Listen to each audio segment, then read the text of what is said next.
así la intervención del asambleísta ponente Ramiro Narváez, quien detalló respecto al contenido de la ley que estaba compuesta por 9 capítulos y 80 artículos. Ahora en el uso de la palabra el asambleísta nacional Salvador Quispe. Un tema demasiadamente esperado. Pero como bien decía el señor presidente de la comisión, el colega Narváez, las leyes no resuelven los problemas per se. Hay un montón de leyes que tenemos y no se aplican y los problemas están a la vista. Por eso, presidente, solicito a través suyo, por secretaría, se dé lectura el artículo 682 del COIP. Proceda, señor secretario. En su intervención, el asambleísta nacional Salvador Quispe solicita la lectura de uno de los artículos del Código Orgánico Integral Penal, el artículo 682, de lo que pudimos escuchar hasta el momento. Con su autorización, señor presidente, artículo 683. 682, señor secretario. Perdón, 682. Separación. En los centros de privación de libertad, las personas estarán separadas de la siguiente manera. 1. Las sentenciadas a penas privativas de libertad de las que tienen medida cautelar o apremio personal. 2. Las mujeres de los hombres. 3. Las que manifiestan comportamiento violento de las demás. 4. Las que necesitan atención prioritaria de las demás. 5. Las privadas de libertad por delitos de tránsito de las privadas de libertad por otros delitos. 6. Las privadas de libertad que son parte del Sistema Nacional de Protección y Asistencia a Víctimas, Testigos y otros participantes en proceso penal de las demás. 7. Las privadas de libertad por contravenciones de las personas privadas de libertad por delitos. Hasta ahí el texto del artículo. Gracias, señor secretario. Las leyes están diciendo qué tiene que hacerse. El COIP y este artículo 682 está vigente por años. Preguntamos, ¿por qué no se aplica este artículo? ¿Por qué no se aplica esta ley? ¿Dónde están la separación de los PPLs en función de esas características que acaba de leer el señor secretario? ¿Por qué están los que tienen prisión preventiva bajo el mismo techo con quienes están privados de su libertad por actos de alta peligrosidad? No se cumple con la ley. Y eso es lo primero que hacemos un llamado al actual gobierno. Cumpla con el artículo 682 y haga lo necesario, la infraestructura necesaria, separe a los PPLs en función de este artículo del Código Integral Penal. Por otro lado, señor presidente, hay toda la policía y en estos últimos tiempos las Fuerzas Armadas vigilando los centros penitenciarios. Y resulta que bajo la vigilancia de la Policía Nacional y de los miembros de las Fuerzas Armadas ingresan pues las armas de alto calibre al interior de las cárceles. ¿Cómo es eso? ¿Qué está pasando ahí?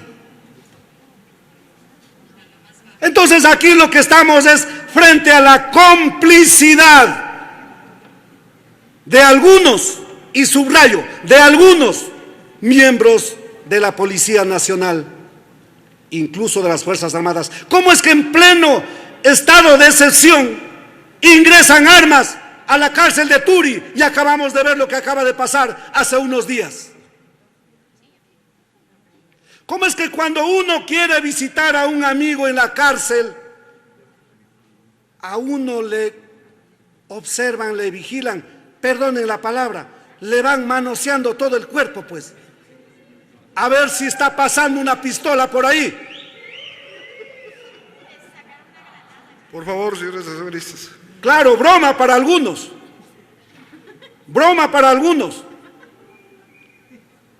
Pero mientras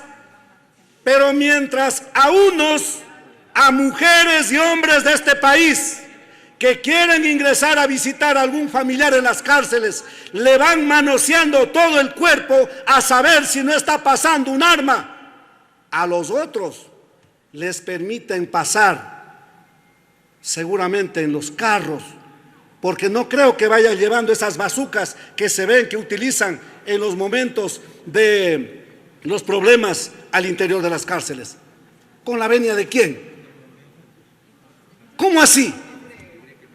Por lo tanto, colega asambleísta Ramiro Narváez, la ley debe mandar a que todas las cárceles estén implementadas con la tecnología digital que existe hoy en día, para que no sea pues esa falta de respeto que aquí ha sido motivo de burla, como la guardia de las cárceles le van manoseando a nuestras madres y a todos quienes buscan ingresar a las cárceles para visitar a su familia.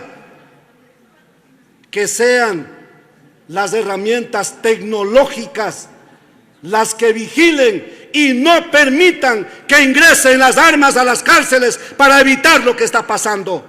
¿Por qué no se hace eso? ¿O acaso es el cálculo del negocio de quienes controlan las cárceles?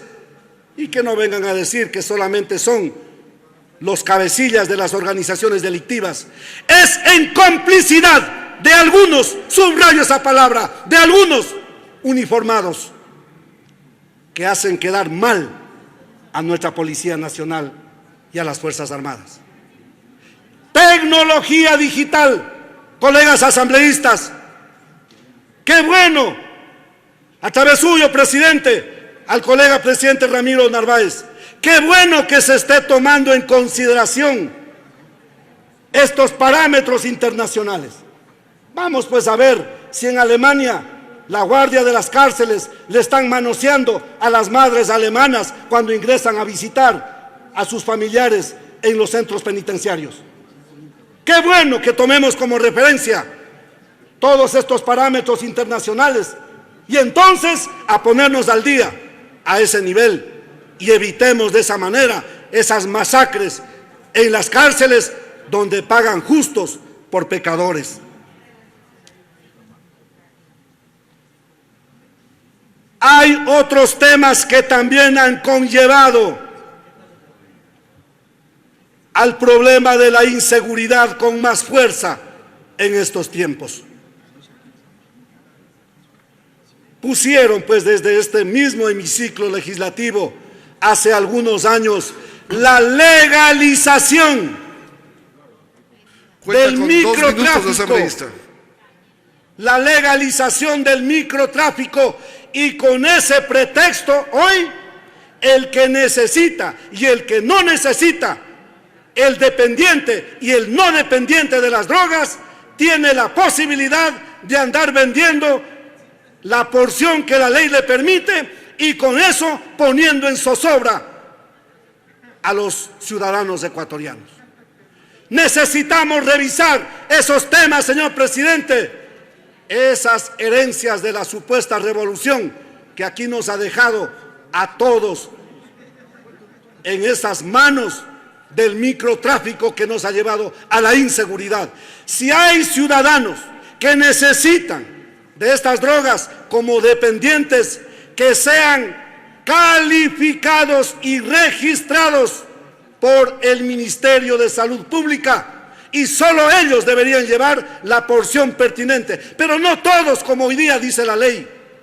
Esas cosas tienen que irse ajustando para que esto no sea la base de los problemas de la inseguridad. Y para concluir, presidente, solicito que se exhiba un documento que dejé en secretaría hace un momento que tiene que ver también con estos temas de la inseguridad. Proceda, señor secretario.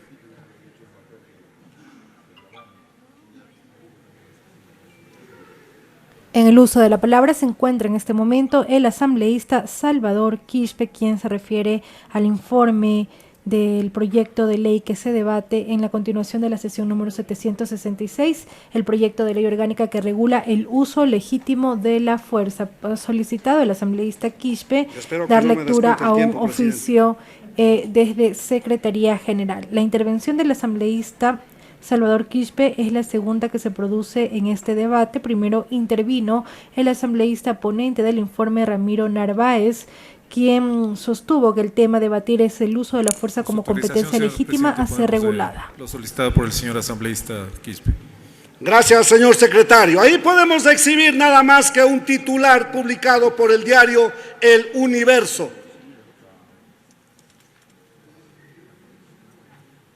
Utilidad neta del Banco del Pichincha se duplicó en el año 2021 a 102 millones de dólares. Mientras el pueblo ecuatoriano empobrecido con hambre, en la miseria, y a veces eso le empuja a delinquir, mientras el pueblo sumido en la pobreza, estas instituciones como los bancos se dan el lujo en plena pandemia a duplicar sus ganancias de 50 millones de dólares a 102 millones de dólares en el caso del Pichincha, del Banco del Pichincha, ganancias netas en el año 2021 en plena pandemia. Lo que estoy diciendo, presidente, es que la delincuencia también es el fruto de esas inequidades sociales y económicas. Y por eso, si bien es cierto, esta ley no tratará esos temas todavía, pero si no resolvemos esos problemas de la inequidad social y económica, no podremos garantizar un ambiente de tranquilidad donde no hayan personas buscando delinquir por hambre. Busquemos soluciones a esos problemas de la inequidad social y económica, donde todos ganemos y todos tengamos una vida digna, y no millones de pobres, millones empobrecidos, mientras unos pocos tienen ese tipo de ganancias en plena pandemia. Eso nos llevará a una vida más digna y a una vida más tranquila de los ecuatorianos. Gracias, presidente. Agradecemos la intervención del asambleísta Salvador Quispe.